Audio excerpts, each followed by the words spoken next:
প্রিয় দর্শক, সাজ্জাদ কাদিরের প্রীতি নিন, শুভেচ্ছা নিন। এই মুহূর্তে আপনাদের সামনে কথা বলতে এসেছি। এনসিপি কি করতে যাচ্ছে এই প্রসঙ্গটি নিয়ে কথা বলতে চাই এই মুহূর্তে। এনসিপি শহীদ মিনারে একটি সমাবেশ করবে।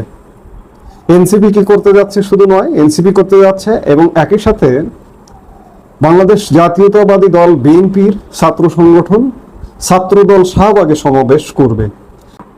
3 আগস্ট রাজধানীবাসীর জীবন বিপন্ন হতে যাচ্ছে, এটুকু অন্ততপক্ষে প্রাথমিকভাবে বলতে পারি।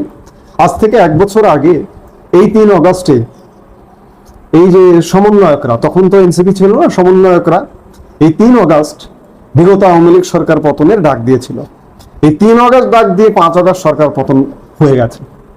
মানে জাদুকরী একটা ব্যাপার ঘটেছিল গত বছর। এটি কি এই সমন্বয়করা, ছাত্ররা কিংবা রাজনৈতিক ব্যবস্থায় করেছিল? না, এর পেছনে সেনাবাহিনী ছিল। সেনার সমর্থনে এটি 3 আগস্ট ডাক দিতে বলা হয়েছিল, ডাক দেওয়া হয়েছে এবং 5 আগস্ট সরকার পতন হয়ে গেছে। এটি ছাত্রদের, সমন্বয়কদের কিংবা বিভিন্ন রাজনৈতিক দলের যে একটা বিশাল জাদুকরী ঘটনা তা কিন্তু নয়, এটি সেনা সমর্থনে এবং পূর্ব থেকে এখানে আরো অনেক কিছু মিলিয়ে গত বছর সরকারের পতন ঘটেছিল। কিন্তু এবছর 3 আগস্ট রাজধানীবাসীর জীবন বিপন্ন হতে যাচ্ছে। এনসিপি 3 আগস্ট আগামীকাল কি করতে চাইছে সেটি নিয়ে আজকে ইতিমধ্যে একটি সংবাদ সম্মেলন করেছে। আজকে দিনের এক ভাগে এনসিপি জুলাই সনদ অঙ্গীকার নামা নামে একটি 1 পৃষ্ঠার একটি কাগজে বেরিয়েছে, বিভিন্ন জায়গায় ওয়ালে ওয়ালে, মানুষের ওয়ালে ওয়ালে ঘুরে বেড়াচ্ছে। পরবর্তীতে এনসিপি তাদের পোস্টে নিজেরাই এটিকে ফেক বলে দাবি করেছে। এই অঙ্গীকার নামা, জুলাই সনদ অঙ্গীকার নামায় এমন কিছু দাবি দেওয়া আমরা দেখলাম যা বাংলাদেশ বিরোধী, বাংলাদেশের স্বাধীনতা বিরোধী, বাংলাদেশের মুক্তিযুদ্ধ বিরোধী। তারা বলছে এটিকে ফেক। এটি আসলেই কি ফেক, নাকি এটি তাদের পক্ষ থেকে প্রকাশ করা হয়েছিল? পরে যখন তারা মানুষের ওয়ালে ওয়ালে যখন এটি ঘুরছে, যখন দেখছে যে এটি মানুষ গ্রহণ করছে না, মানুষ এটির বিরুদ্ধে দাঁড়িয়েছে, তখন কি তারা এটিকে ফেক একটা সেল মেরে তাদের ফেসবুক পেজে প্রকাশ করলো? হতে পারে, অনেক কিছু হতে পারে, কারণ বাংলাদেশকে ঘুরিয়ে দেওয়ার আমরা একটা পরিকল্পনা আমরা দেখছি। তো কাজেই আগামীকালকে এনসিপি কি করতে চায় বা কি করতে চেয়েছিল, হয়তো অনেক কিছু করতে চেয়েছিল, চেয়েও সেখান থেকে পিছিয়ে এসেছে। প্রথমত আমি যেটি বললাম যে আগামীকাল রাজধানীবাসীর জীবন বিপন্ন হয়ে যাবে। কোনো প্রয়োজন ছাড়া রাজধানীবাসী অন্ততপক্ষে আগামীকাল ঘরের বাইরে বের হবেন না। যারা অফিসে যাবেন, সকালে যাবেন, সন্ধ্যায় আসবেন যখন, তখনও আগামীকাল আপনার বিপন্ন হতে পারে জীবন। সেই অবস্থাটা মাথায় নিয়ে আপনারা বের হবেন। অভ্যুত্থানের 1 বছর পূর্তিতে আগামীকাল 3 আগস্ট রাজধানীর শহীদ মিনার থেকে নতুন বাংলাদেশের রূপরেখা ঘোষণা করবে জাতীয় নাগরিক পার্টি। শনিবার এনসিপির বাংলা মোটর কার্যালয়ে এক সংবাদ সম্মেলনে এসব কথা বলেন দলটির আহ্বায়ক নাহিদ ইসলাম। তিনি বলেন, জুলাই পদযাত্রার মাধ্যমে আমরা দেশের নানা প্রান্তে গিয়েছি, মানুষের কথা শুনেছি। সেই অভিজ্ঞতার ভিত্তিতে আগামীর বাংলাদেশের রূপরেখা ঘোষণা করা হবে। তিনি বলেন, আগামীকাল বিকেল 4টায় আনুষ্ঠানিকভাবে এই কর্মসূচি অনুষ্ঠিত হবে। নাহিদ ইসলাম আরো বলেন, গত বছরের 3 আগস্ট শহীদ মিনার থেকেই আমরা সরকার পতনের দাবি তুলেছিলাম। আমরা বারবার বলেছি, ফ্যাসিবাদ বিরোধী লড়াই এখনো শেষ হয়নি। আমাদের রাষ্ট্রচিন্তার রূপরেখা সম্পূর্ণ করব এই কর্মসূচির মধ্য দিয়ে।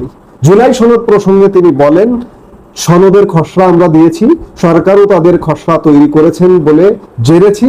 তবে জুলাই সনদের আইনি ভিত্তি থাকতে হবে। আমরা চাই 5 আগস্টের মধ্যেই সরকার জুলাই সনদ ঘোষণা করুক।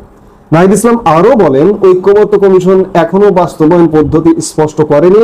আমরা সংস্কারের ভবিষ্যৎ পরবর্তী সংসদের হাতে ছেড়ে দেব না। এই সরকারের সময় থেকেই কার্যকর করতে হবে। চাকরি ও তরুণদের প্রত্যাশা প্রসঙ্গে তিনি বলেন, জুলাই অভ্যুত্থানের তরুণদের যে আকাঙ্ক্ষা ছিল তা সরকার বাস্তবায়ন করতে ব্যর্থ হয়েছে। আগামীকাল আমরা তরুণদের কর্মসংস্থান ও ভবিষ্যৎ পরিকল্পনা তুলে ধরব। যাই হোক, সংবাদ সম্মেলন করে এনসিপির আহ্বায়ক বলেছেন অনেক কিছু, চাকরি বাকরি থেকে শুরু করে, ভবিষ্যৎ কর্ম পরিকল্পনা থেকে শুরু করে, জুলাই সনদ থেকে শুরু করে। এক কথাই যদি বলি, আগামীকালও কিচ্ছু হবে না। খাঁটি বাংলায় বলি যে কিচ্ছু হবে না। বহুত দেখেছি, কিছু হওয়ার একটা ন্যূনতম আলামত লাগে, আলামত থাকতে হয়, সেই আলামতের কিচ্ছু নেই। এনসিপির গ্রহণযোগ্যতা নাই, একদম জিরো হয়ে গেছে। এনসিপি যদি নির্বাচন করে, বাংলাদেশে যদি একটা নির্বাচন করে, একটা free fair and credible election যদি করে, বাংলাদেশের কোথাও একটি আসনও পাবে না। এনসিপির অবস্থানটা এমন। সেই এনসিপি 3 অগাস্ট নতুন বাংলাদেশের রূপরেখা দেবে। সেই এনসিপি বলেছিল যে সরকার যদি না দেয় তারাই 3 অগাস্ট জুলাই সনদ ঘোষণা করবে। এখন আবার বলছে যে সরকার ঐকমত্য কমিশন 5 আগস্টের মধ্যে করবে এবং এটার আইনি ভিত্তি দিতে হবে, ইত্যাদি ইত্যাদি বিভিন্ন কথা। সবকিছু থেমে গেছে, আর কিছু যে হচ্ছে না, জুলাই সনদ হচ্ছে না, নতুন বাংলাদেশের রূপরেখা হচ্ছে না, এরা এখন হালে পানি পাচ্ছে না। 3 অগাস্ট কিচ্ছু হবে না, বারবার বলছি যে কিচ্ছু হবে না। আগামীকাল বাংলাদেশের, বিশেষ করে রাজধানী ঢাকার মানুষের জনজীবন বিপর্যস্ত হওয়ার একটি দিন, এটি বড় কথা। আগামী কিচ্ছু হবে না, 3 অগাস্টও কিছু হবে না, 5 অগাস্টও কিচ্ছু হবে না, 8 অগাস্টও কিছুই হবে না, কিচ্ছু হবে না। আমি বারবার বলছি কিচ্ছু হবে না, কিছু হতে হবে। দেশ অচল হয়ে যাচ্ছে। দেশের সব শ্রেণী মানুষ, সব শ্রেণী পেশার মানুষের ভাবতে হবে যে দেশ অচল হয়ে গেছে, দেশ এক হায়নার কবলে পড়ে গেছে। এই হায়নার কবল থেকে বাঁচাতে হবে। বর্তমানে রাজনৈতিক দলগুলো ইউনূস সরকারের পক্ষে। বারবার প্রত্যেকটা বৈঠকে ইউনূস সরকার যখনই ডাকে সবাই বলে আসে যে আপনার সাথে আছি। এমন একটা ব্যর্থ সরকারের সাথে থাকে কিভাবে? ইউনূস সরকার ডেকে বলে যে আওয়ামী লীগ আসছে, আপনারা যে এই যে লাফালাফি দাফাদাফি করছেন, আওয়ামী লীগ আসছে, আমাদের কাছে খবর আছে, গোয়েন্দা তথ্য আছে, কাজে আপনারা এক থাকেন, মারামারি করেন না। আর সব এক হয়ে যায়, বিএনপির মতো একটা বড় দল এক হয়ে যায়, কাজে কিচ্ছু হবে না। আওয়ামী লীগ কবে ফিরবে না ফিরবে তার কোনো নাম নিশানা নেই, কোনো ঠিক ঠিকানাই নেই।